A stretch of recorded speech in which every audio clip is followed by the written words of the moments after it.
saudara-saudara, selamat Natal. Hari ini Selasa tanggal 27 Desember 2022 kami pertemukan keluarga daripada almarhum Nopriansyah Joshua Huta Barat dengan keluarga daripada Barada Richard Eliezer. Kami perdamaikan sesuai firman Tuhan yang menyatakan bahwa Tuhan telah lebih dahulu mengampuni kita, maka kita harus melalui Tuhan, karena Tuhan bilang di dalam Yohanes 3:16, karena begitu besar kasih Elohim akan dunia ini, maka Elohim pun menganugerahkan anak yang tunggal Tuhan kita supaya setiap orang yang percaya tidak binasa melainkan beroleh hidup yang kekal. Tadi sudah ada acara di Metro TV ya Bapak Ibu ya, acaranya direkam dan nanti hari Kamis akan ditayangkan. Kami pun segera pulang dari Semarang. Sore ini kedua keluarga saya ajak bertemu di restoran Batu Sayang. Mari juga Manado, kita orang bersaudara, Batu Sayang sampai tua ya. Oke, itulah kira-kira. Jadi tema kita sering jadi itulah kira-kira saudari doakan yang terbaik buat kedua keluarga ini supaya diberkati oleh Elohim. Salam keluarga berkati. Apakah ada komentar dari ibunya para dari Eliezer mendekatkan videonya? Kami berdua, sebagai orang tua dari Barada sangat bersuka cita karena momen hari ini merupakan momen yang sangat luar biasa. Ketika Metro TV bisa menemukan kami berdua dengan orang tua dari almarhum Joshua.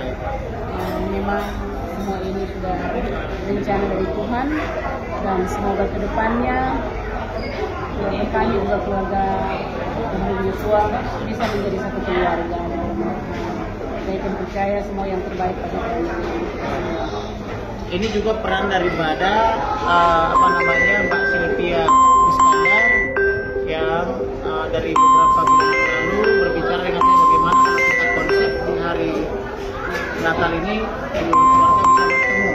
Sekarang dengan itu mamanya Joshua, kamu bisa rekam sana. Matiin aja di telepon.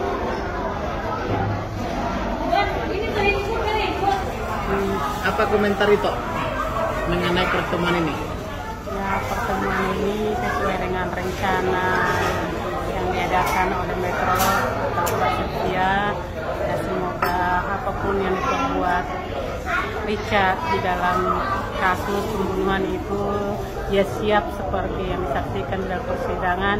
Apapun konsekuensinya, dia siap sampai membela Joshua dan mempertahankan kebenaran dan keadilan nanti dari Joshua, dan dia pun siap untuk menerima konsekuensinya sesuai dengan perkataannya.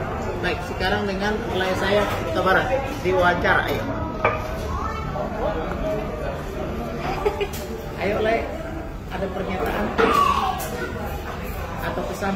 Oh ya, pesan saya di dalam pertemuan ini yang difasilitasi oleh Metro TV Jakarta, hikmat yang saya ambil di sini untuk pembelajaran bagi orang tua. Yang salah di sini sebenarnya bukan yang orang tua, anak adalah anak satu yang salah, satu si korban. Dalam hal ini menurut persidangan pun sudah si Eliezer terus terang terbuka untuk menyaksikan apa yang dia lihat dan apa yang dirasakan pada waktu kejadian tanggal 8 Juli yang lalu. Oleh karena itu bagi kita semua orang tua, agar kita mendidik anak kita, jangan hanya mendidik di sekolah, tapi yang utama kita didik mendekatkan diri kepada Tuhan. Sekarang dengan orang tua daripada para Richard Eliezer, ayahnya. Dengan dipertemukannya kita pada sore hari ini menjelang malam, dan menjadi suatu harapan kita selaku orang tua, kita dibentuk menjadi keluarga yang baru, keluarga dalam Tuhan kita. Jadi dipertemukan ini karena anugerah Tuhan, karena berkat Tuhan sehingga kita bisa dipertemukan di sini. Jadi kita bisa membentuk suatu keluarga yang baru dalam Tuhan bersama orang tua dan para pengacara. Terima kasih. Sekarang dengan tunangannya yang dipilih tunangannya para Eliezer, apa pertanyaan Di momen Natal ini, pada kesempatan ini dipertemukan keluarga Richard dan keluarga almarhum Bang Yos, sekaligus kesaksian bahwa kita manusia, orang beriman, saling mengampuni. Baik, dengan istri daripada Bang Roni Talapesi. Karena Bang apa namanya? Roni Talapesi. Roni Talapesi barangkali yang hadir, jadi istri yang hadir. Ya, kami bersyukur ini di momen Natal ini ya mengajarkan ya kita semua saling mengasihi, cobaan berat, semua juga keluarga Richard, keluarga Yosua juga posisinya sama-sama sedang tidak enak, tapi harus kita hadapi ini semua, saling memaafkan ya, itu sesuatu yang ya luar biasa ya. Kayaknya kalau bukan karena hati yang besar, kalau bukan karena kebaikan Tuhan, mungkin nggak akan mungkin bisa ada hari untuk saling memaafkan. Sekarang Bang Roni, ya Bang Martin. Marah nanti Roni. Istriku juga marah nanti kalau Bang Roni. Ya, fakta memang bahwa anak dari klien kita, Ibu Rosti dan juga Pak Samuel sudah tewas ya. Dan fakta juga bahwa memang pelakunya ataupun terdakwa ada 5. Saya ingat pada saat kasus ini masih gelap ya. Pada saat itu bahkan Richard itu berdasarkan fakta persidangan juga dinasihati oleh penasihat hukum yang ternyata adalah orang bayaran dari Ferdy Sambo. Namun pasca kita bisa ungkap bahwa apa yang dilakukan Richard itu adalah niat yang buruk, dan kami yakin pada saat itu sebenarnya rekayasa. Akhirnya Richard jadi tersangka dan terbukalah jalan Tuhan di situ.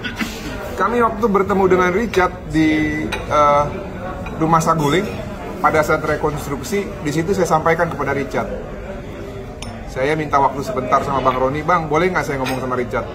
Oh boleh sini. Saya tepok